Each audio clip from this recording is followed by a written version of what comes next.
Olá, tudo bem com vocês?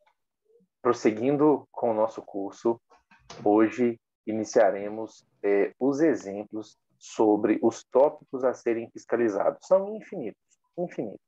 Nós separamos aqui mais de uma centena para vocês, eu e a doutora Priscila do Amaral. E, novamente, doutora, obrigado pela parceria, viu? Já temos recebido muitos feedbacks de alunos agradecendo por nós estarmos compartilhando conhecimento útil com vocês. Doutora, quer fazer algum comentário? Só agradecer a parceria e falar que é uma honra estar colaborando com os vereadores, com os servidores, com os presidentes, nesse encaminhamento do Poder Legislativo, na distribuição desse conhecimento. É uma honra, só tenho isso a dizer. E o doutor Caio, ele foi bem gentil, né? A gente tem falando assim, como a gente conversa com o vizinho, né? São mais de 100 tópicos, então, de perguntas sobre o que fiscalizar lá no Poder Executivo e na administração pública. É isso aí, vamos lá. Excelente, vamos dar andamento.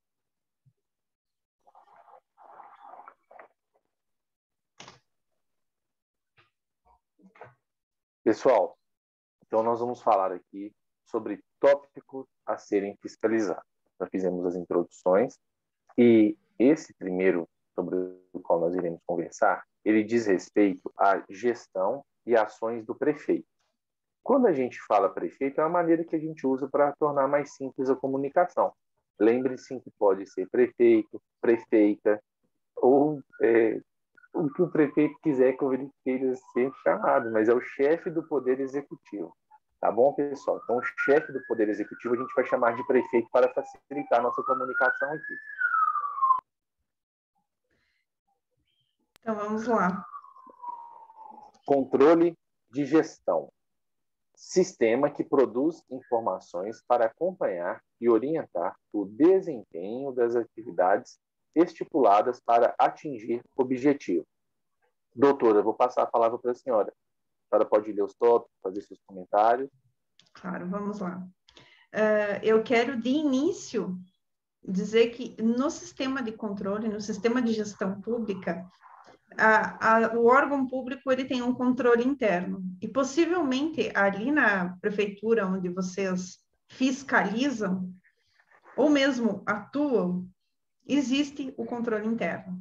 Será que existe? As perguntas desse controle de gestão são mais voltadas ao controle interno. Por quê? A Constituição Federal, eu não recordo o artigo, doutor, se puder me ajudar, é lá no Tribunais de Contas que ele fala sobre a responsabilidade solidária do agente de controle interno nas suas decisões. E lá ele traduz, mais ou menos ele fala o que um controle interno faz. Ele aponta os erros eventuais dentro do órgão público, e se esses erros não forem sanados, ele tem a obrigatoriedade, então, de enviar para os órgãos de controle. Quem são os órgãos de controle? Nós sabemos, né? Tribunal de Contas ou Ministério Público, sendo eles, né? Tirando o Poder Legislativo. No caso do Poder Legislativo, como que a gente vai controlar isso? Ou como nós vamos fiscalizar isso? As perguntas são, existe um controle interno na prefeitura? Esse controle interno é estruturado? O controle interno é autônomo? O sistema de controle interno tem pessoal qualificado? Por quê? Porque não basta apenas colocarmos e ter uma estrutura de controle interno, e sim, precisamos de pessoal qualificado para que entenda da administração pública como um todo e faça com que as coisas funcionem, né? Como que funciona na administração pública se o controle interno ele é subordinado ao prefeito? Ele não é autônomo para tomar as suas decisões. Eu vou trazer um exemplo. No município onde eu atuo, o controle interno, ele manda notificações, ele faz regulamentações, ele entrega recomendações para os órgãos de controle. Para os órgãos que compõem o município, seja para o Poder Executivo, seja para o Poder Legislativo, seja lá para a Secretaria, enfim, ela tem uma autonomia, o controle interno ele tem uma autonomia, então, para definir quais são os papéis, o que está sendo feito de certo, o que está fazendo de errado, se lá o pessoal está batendo ponto, o porquê não está batendo ponto, enfim, tem toda essa estrutura. Por isso das perguntas, que vocês podem fazer tanto numa indicação, tanto num requerimento, ou mesmo no ofício como cidadão, né? Existe controle interno na prefeitura? O controle interno é estruturado? O controle interno é autônomo? O sistema de controle interno tem pessoal qualificado para resolver esses problemas? Está com a palavra, doutor. Doutora, só trazendo a informação que a senhora solicitou aqui, exatamente isso que a senhora disse. Está no artigo 74 da Constituição, parágrafo 1º. Nele está escrito: os responsáveis pelo controle interno, ao tomarem conhecimento de qualquer irregularidade ou ilegalidade, dela darão ciência ao Tribunal de Contas da União, sob pena de responsabilidade solidária. E nesse ponto é importante a gente acrescentar que o controle interno, ele é uma ferramenta de Estado, vamos dizer assim, é do município, não é do governo necessariamente, não é do prefeito, porque muitas vezes o prefeito vai, em muitos municípios, ainda não tem, por incrível que pareça. Nos que já tem, na maior parte, são cargos de confiança do prefeito, pessoas que ele colocou, que ele escolheu a dedo, ainda está assim em muitos lugares, em outros já temos servidores efetivos concursados, mas esse serviço ele é tão importante que ele protege o prefeito. Se de fato ele funcionar, se o prefeito der autoridade para que o controlador interno, para que a controladora interna façam o seu trabalho, ele estará protegido. E vamos lembrar que o papel desse controle interno não é ficar olhando a regularidade de todos os procedimentos de licitação. Ele não é um chancelador de tudo que está acontecendo. Ele vai olhar por amostragem, lógico, mas ele vai cuidar de assuntos maiores. Ele vai ser uma pessoa que vai ajudar o nível estratégico a funcionar. Vamos lembrar, nós temos 3 níveis dentro da administração. Tem alguém pensando aquilo que é grande, aquilo que é macro. O destino que nós pretendemos alcançar é chamado de nível estratégico. Temos o nível tático, que é aquele nível que vai fazer a ligação entre o estratégico e o operacional, e temos o operacional. Em muitos lugares, o controle interno acaba sendo absorvido por rotinas operacionais e ele deixa de cuidar do que é o grande, do que é o macro. Exemplo, ajudar a alcançar as metas do PPA, verificar se elas estão sendo pelo menos lembradas. Nós vamos falar vários outros tópicos sobre esse assunto, mas fiquem sabendo, em cidades que são mais organizadas, em que as coisas funcionam, o controle interno tem um papel fundamental. Ele auxilia a cuidar para que a administração esteja no caminho certo o tempo todo. Lembrando que o prefeito, a prefeita, eles não têm condições de acompanhar tudo o que acontece o tempo todo. O prefeito, inclusive, deveria ter mais tempo para pensar, para planejar. Eu ouvi uma frase esses dias que me chamou muita atenção. Tem muita cidade que fica fazendo sempre o que é urgente e nunca faz o que é importante. E acaba que a verdade é essa. Há cidades onde não há planejamento, há todo dia uma correria, o pessoal apagando incêndio. Tem gente que chama até de sangria desatada. Tudo que acontece, o povo bate na porta do prefeito. Prefeito, caiu uma ponte. Prefeito, caiu um telhado. Prefeito, não sei o que aconteceu. Mas fundiu o motor da ambulância. Tá bom, vai ter que resolver. Não tem outro jeito, tem que resolver. Mas será que se nós tivéssemos um planejamento que estivesse sendo cumprido, essas questões não teriam sido evitadas? Certamente uma boa parte delas teria sido evitada. Fica com essa reflexão. Aí no seu município, o que a prefeitura faz o tempo todo é aquilo que é importante ou aquilo que é urgente? Para quem não entendeu, caso não tenha sido claro, o que é urgente nem sempre é aquilo que é o mais importante.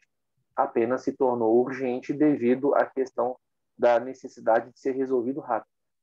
Enfim, doutora, te devolvo a palavra para os nossos próximos tópicos sobre esse tema.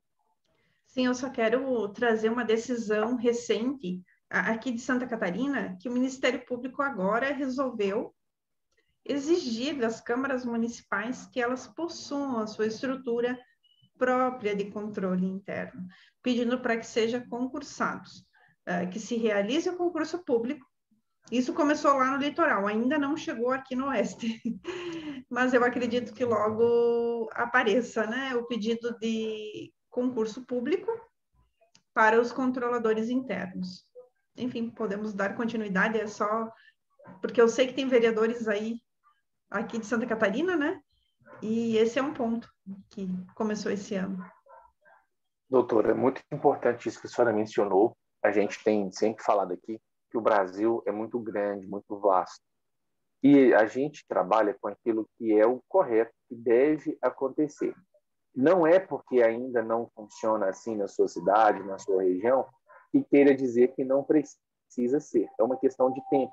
Como a doutora mesma disse, no estado dela já tem alguns lugares em que o Ministério Público está cobrando. Em outros ainda não. Existem estados que já estão mais avançados nesse ponto, existem estados que estão completamente atrasados.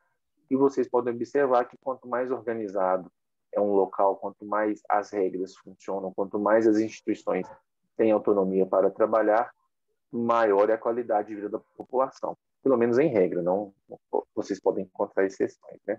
Doutora, vamos avançando.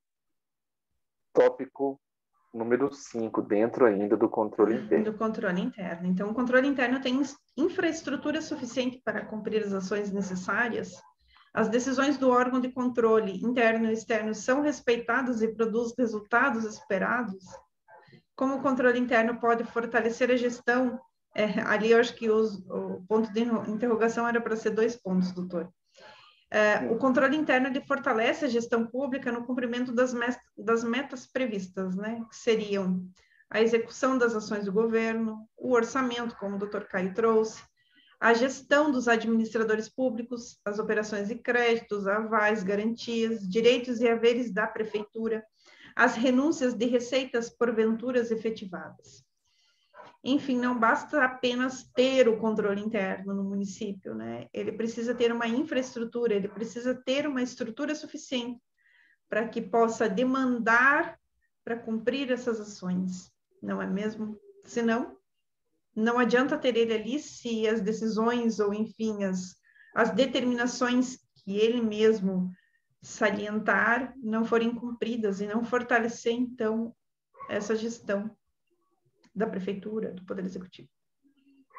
Exatamente, doutora. E vale a pena acrescentar um caso que eu tive notícias de um controlador interno que identificou alguma irregularidade e tentou ser camarada do prefeito. Avisou para o prefeito: prefeito, está acontecendo isso, tem que resolver. E o prefeito não resolvia, não foi resolvendo. O que aconteceu? Um belo dia o Tribunal de Contas ficou sabendo e esse controlador interno foi responsabilizado. E sabe o que o prefeito disse? Não, ele nunca me disse nada, ele nunca me falou nada. Então, controladores internos, vocês vereadores que querem que a cidade funcione, peça que o controle interno formalize tudo que ele comunicar, que ele mande e-mail, que ele crie ofícios. Isso é importante para você ter certeza que o controle interno, melhor dizendo, está fazendo alguma questão. O controle interno ele vai ser exercido, como o próprio nome diz, pelo próprio órgão, aí, pelo controle interno. Em alguns municípios, você vai ver o nome Controladoria Geral do Município.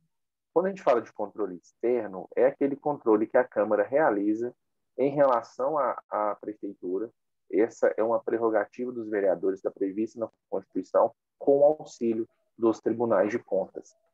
Doutora Priscila, a gente pode, só mais um instante, passando aqui, dar sequência nesses tópicos, ainda nesse bloco? Podemos, só quero trazer um caso ali, que você trouxe esse caso do controle interno. Conheço uma controladora interna, que eu acho que o controle interno é o mais difícil do município, porque ele realmente é uma situação complicada. Se você não é efetivo, você não vai fazer com bom gosto, assim, de fiscalizar efetivamente e de apontar os erros ao gestor. Essa controle interno, então, controladora interna, ela era concursada, já estava estável e resolveu mostrar para o prefeito que ele estava fazendo coisas erradas. E foi. E recomendação, e ele fez de conta que ela não existia ali. Só que ela sempre mandava por e-mail, ela escrevia, né? Ela sempre fazia com que ele recebesse e assinasse. O que ela tem que fazer nesse caso? Enviou tudo para o Ministério Público. E o prefeito começou a perseguir ela. E ela entrou com uma ação contra o município. Afinal, ela está fazendo só o trabalho dela. Ela ganhou um apartamento, basicamente, né? Mais de 300 mil do município, justamente porque ela estava cumprindo a função dela e o prefeito estava realmente fazendo coisas erradas. E para você ver, né? É um cargo difícil. Tu tem que ter postura e tu tem que saber que você vai estar lá, né? Existe no município isso. Esse dinheiro saiu do bolso do prefeito ou do cidadão? Do cidadão, óbvio, né? Que pena, mas que o cidadão que escolheu esse prefeito ruim, né? Exatamente, esse é um grande problema. Mas, enfim, ela saiu dela, fez outro concurso e está agora no município onde eu atuo, e ela é controladora interna de lá. Então, ela é faca na bota, como dizem. Ah, é? Sem medo, sem medo. Então, muito bom, pessoal. Vocês estão assistindo aí. Se vocês querem que a sua cidade caminhe para a frente, inclusive vocês, vereadores, vereadoras sensatos, sensatas, vocês sabem que vocês não vão ficar para sempre na política. É impossível para sempre, é muito tempo. Vocês cuidem para que as instituições funcionem aí. E uma maneira disso é cuidando para que haja concurso para o cargo, pelo menos, de controlador interno. Se você conseguir colocar uma pessoa neutra, que zele pelo interesse público dentro ali da prefeitura, mesmo que você não esteja mais vereador, lembre-se o seguinte: hoje está tudo sob controle, beleza, mas e daqui a pouco? Daqui 4 anos, daqui 8, daqui 12, será que vai continuar? Não, pode ser que não. As coisas na política podem caminhar para trás. Então, vocês têm que plantar hoje a sementinha daquilo que vai fazer funcionar, mesmo que vocês não estejam mais aí. Lembrem-se disso. Para tanto, você não precisa entender muito de controle interno. Basta você ter certeza de que existe uma pessoa à frente da Controladoria Geral do município que entenda muito de controle interno. Seu papel é proteger para que essa pessoa exista e para que essa pessoa seja independente. Podemos continuar, doutora? Vamos. Item 8º. Existem no município órgãos municipais, tais como as fundações e outros. Estes órgãos cumprem o dever de prestar contas? As decisões do Poder Executivo são transparentes? O princípio da publicidade está sendo respeitado? Na prefeitura existe um organograma que permite compreender facilmente as funções e atribuições de cada autoridade municipal? Doutor, eu acredito que mais para frente ou depois podemos compartilhar uma tela sobre o que é um organograma, para que fique bem claro o que é para eles, né? Existem manuais de rotinas e procedimentos claros e determinados que considerem as funções de todos os setores da entidade? Com o organograma vocês vão entender um pouco o que significa esses manuais de rotinas. O princípio da segregação da função é observado. Muitas vezes, as irregularidades ocorrem porque a mesma pessoa é responsável por todas as etapas de um processo de decisão. Doutora, eu vou pegar o modelo de um organograma aqui para mostrar para os alunos, enquanto a senhora explica, por gentileza, a importância dessa questão da transparência das fundações e outras entidades da administração indireta. A senhora pode, por favor? Vou conversar, claro. Vamos falar um pouquinho. Pode deixar compartilhado? Consegue deixar compartilhada a tela? Consigo. Eu ia só pegar um organograma aqui, só um instante. Então, está compartilhado. Então, vamos lá. Existem no município órgãos municipais? Essa semana um vereador me perguntou, né, a respeito de uma revisão de reajuste e falou que lá no projeto de lei também tinha fundações e outros. É exatamente isso. Você tem que saber se no teu município tem as fundações ou outros, autarquias instituídas por lei, se esses estão cumprindo esse dever de prestar as contas, se eles prestam as contas ou simplesmente estão instituídas, não existe, portanto, transparência, não existe nenhuma responsabilidade deles com o dinheiro público. Sobre a questão das decisões do Poder Executivo ser transparente, e isso eu vou dizer para vocês aqui no grupo do Vereadores Sensatos que eu estou penando um pouco. Por quê? Quando o vereador vem e conversa comigo, eu busco lá o site da prefeitura, justamente para eu ter contato sobre os projetos de lei que foram aprovados, sobre as decisões, sobre quantos funcionários tem, quem são os funcionários, e não encontro. O que é ruim, muitas vezes eu não encontro essas informações. Então fica ruim, né? Então, ou seja, e muitas vezes as informações estão lá, mas estão difíceis de se acessar. Então, a publicidade às vezes é respeitada, mas a publicidade não é eficiente. Não sei se eu consigo me fazer compreender, doutor, porque, pronto, a publicidade está ali, né? Mas até chegar, se eu, que tenho uma instrução um pouco mais alta que a maioria da população, eu sei mexer no computador, eu mexo, faço tudo, eu descubro o que eu quero. Eu não consigo encontrar uma informação, muitas vezes, quem dirá o nosso vizinho, que às vezes não tem todo esse acesso à informática, né? Então, o princípio da publicidade, muitas vezes, ele é respeitado, mas ele não é eficiente. E isso é um problema, porque parece que ele nem existe. Doutora. Doutora Priscila, muito bem isso que a senhora disse a respeito da transparência. Nós tivemos oportunidade de estudar e a gente consegue se esforçar para encontrar informação, mas se ela não existir, ela simplesmente não será, vamos dizer assim, esse princípio não foi respeitado. E muitas vezes o que nós temos nesses portais são verdadeiros labirintos. A informação, às vezes, até existe, mas para você consegui-la, você tem que fazer, vamos supor, 1000 consultas.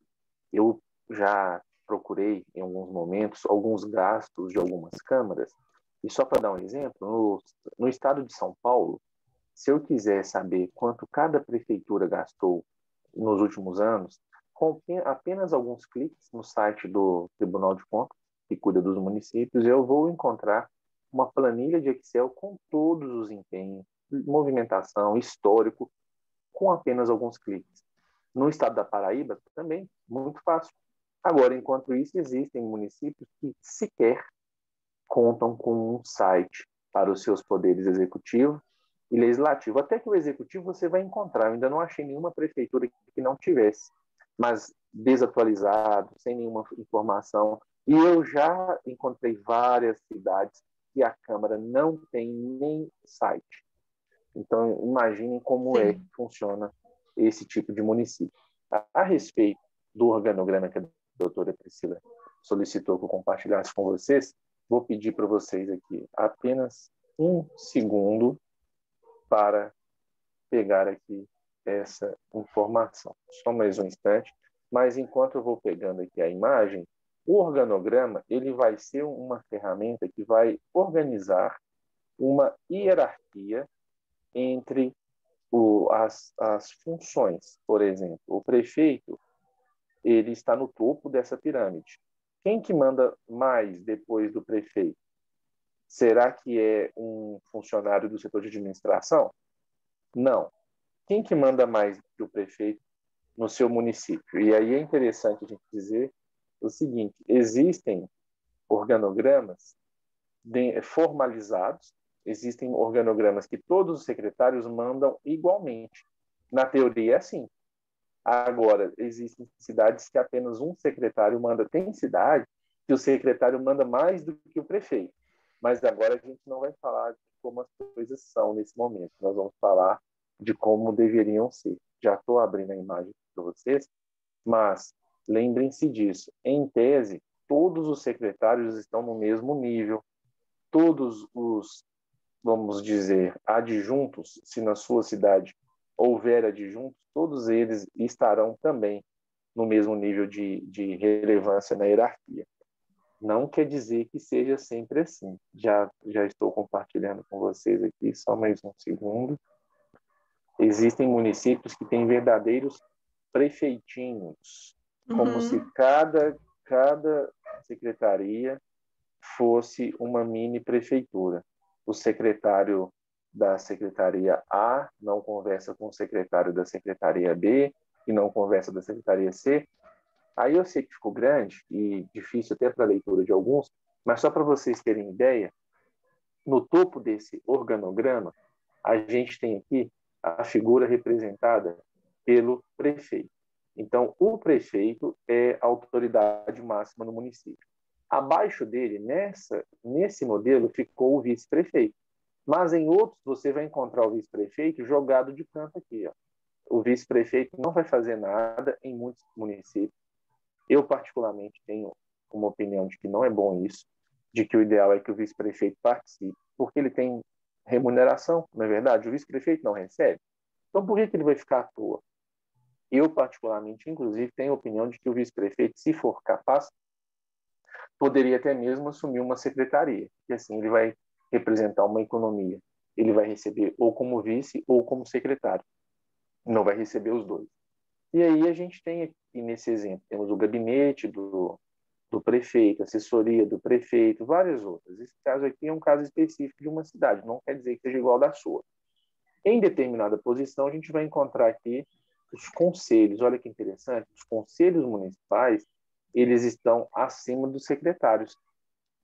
Em muitos lugares, eu particularmente defendo que os conselhos estejam acima do prefeito, porque os conselhos eles são instâncias de governança, de representação popular, representados 50% poder público e 50% sociedade civil organizada. Mas nós temos aqui, todos os secretários estão no mesmo nível. Isso aqui é chamado, via de regra, primeiro escalão. É o primeiro escalão. Por que fala primeiro escalão? Porque está no primeiro nível da hierarquia abaixo do prefeito. Depois, você vai encontrar outros cargos aqui, departamento. Vamos ver o que nós temos mais aqui. Assessoria jurídica, enfim. Nós temos esses setores. É até interessante mencionar que no primeiro escalão, a regra referente ao nepotismo, que é um tema específico, a doutora Priscila até já gravou, é uma implicação que tem para o primeiro escalão, porque esses cargos aqui são cargos políticos. Já os demais são cargos de confiança, cargos comissionados. E a eles o prefeito não pode tratar como se fossem da empresa dele. Tem muito prefeito que acha que ele é o dono da cidade. Está completamente errado. O prefeito não é dono de nada. Ele é como se fosse mais um síndico do que necessariamente um rei, né, doutora Priscila? Exatamente. Já caminhando para a gente encerrar esse tópico, pessoal, vamos só retornar aqui para os pontos que nós não comentamos ainda. Quando a doutora Priscila trouxe a questão do organograma, é importante pensar o seguinte: todos os secretários têm uma função, todos os chefes de departamento têm uma função, e agora, infelizmente, vamos ter que falar a realidade. Infelizmente, não. Muitas vezes a pessoa está ali só porque ela apoiou na política. Ela não serve para nada, ela não sabe nada, ela não serve nem para segurar uma porta contra o vento, às vezes. A pessoa é completamente inútil, mas às vezes é presidente de um partido, às vezes é filho de alguém importante, é parente de alguém importante, às vezes colocou dinheiro na campanha do prefeito, ou seja, errado, muito errado. E com base no artigo 37 da Constituição, vocês podem até buscar uma improbidade nesses casos, porque o prefeito colocou uma pessoa incapaz, sem experiência, muitas vezes, para tomar conta de um setor muito importante. Na economia, nós vamos trazer o conceito do custo de oportunidade. Quanto custa para o seu município não ter um profissional capacitado à frente da Secretaria de Obras, à frente da Secretaria de Meio Ambiente, à frente da Secretaria de Educação, de Saúde? Porque, veja bem, colocar um secretário de saúde que não entenda do assunto vai fazer alguém morrer. E essa pessoa vai processar a prefeitura, o município no futuro, e o povo vai pagar uma indenização. Quanto custa para a gente ter um secretário de obras que não entende de obras? Vai fazer um recapeamento asfáltico, vai vir a chuva, vai levar o dinheiro todo embora, milhões de reais. Então, não podemos ter qualquer pessoa em qualquer função. Agora eu vou pedir licença para a doutora Priscila e vou falar um pouco da parte da política. Pessoal, não pode colocar pessoas para trabalhar na prefeitura só porque elas ajudaram na campanha. Isso é errado. Mas você que está fiscalizando aí o seu município, vendo o mundo real, coloca para o prefeito a seguinte situação: prefeito, se o senhor for dar um jeito de colocar aquela pessoa para trabalhar na prefeitura, não coloque ela para fazer uma função importante. coloque ela para fazer algo que não vai fazer falta se ela fizer errado. Por quê? Vou colocar de vigia.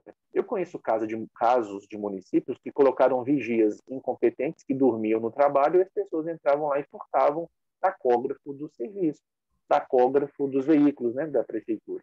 Então, se na sua cidade você vai compactuar com isso, que pelo menos você tome conta para que as pessoas incompetentes não exerçam funções importantes.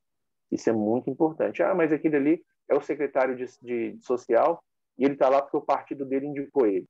Tá, e está morrendo gente de fome na sua cidade, talvez alguma criança vai ficar desnutrida, porque esse secretário é um idiota, um imbecil, que aceitou o cargo sem estar preparado para isso.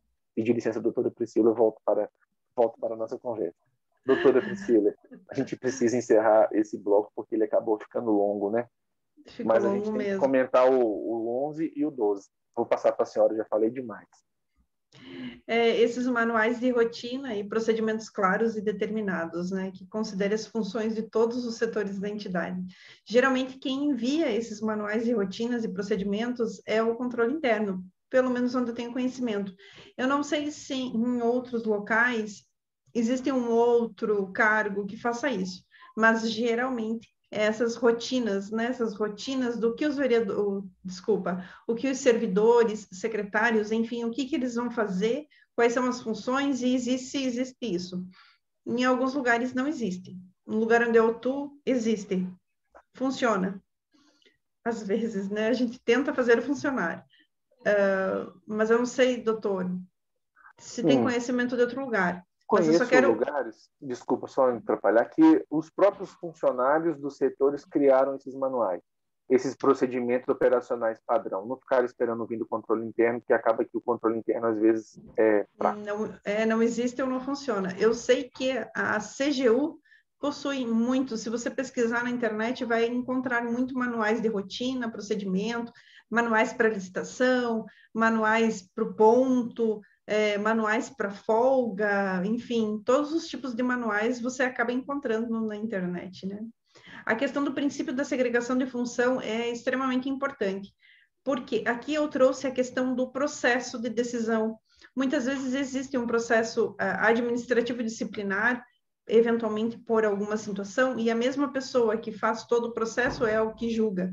Então, é uma pessoa só para determinada situação, e muitas vezes ela tem tendência política, o que pode ser um problema, né?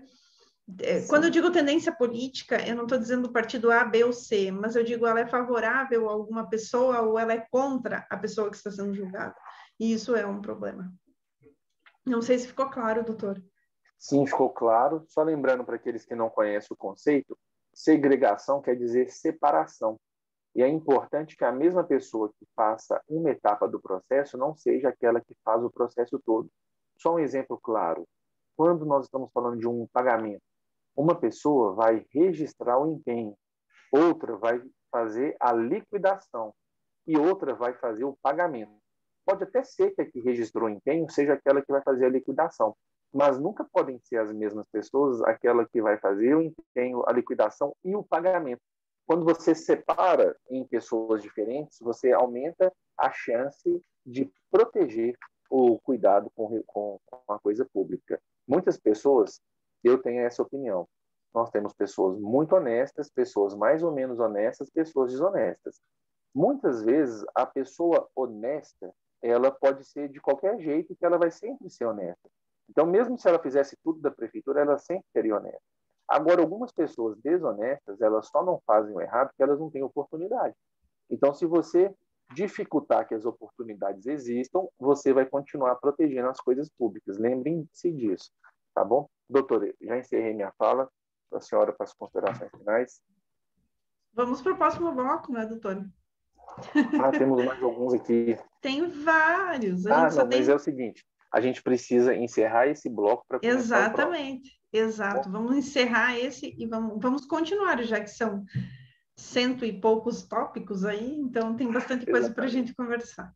Pessoal, a gente está tentando fazer blocos de 15 minutos para vocês conseguirem assistir um pouco, dar uma parada, etc. Mas agora a gente já vai encerrar esse bloco e já vamos iniciar o próximo, tá bom? Fiquem conosco e até logo.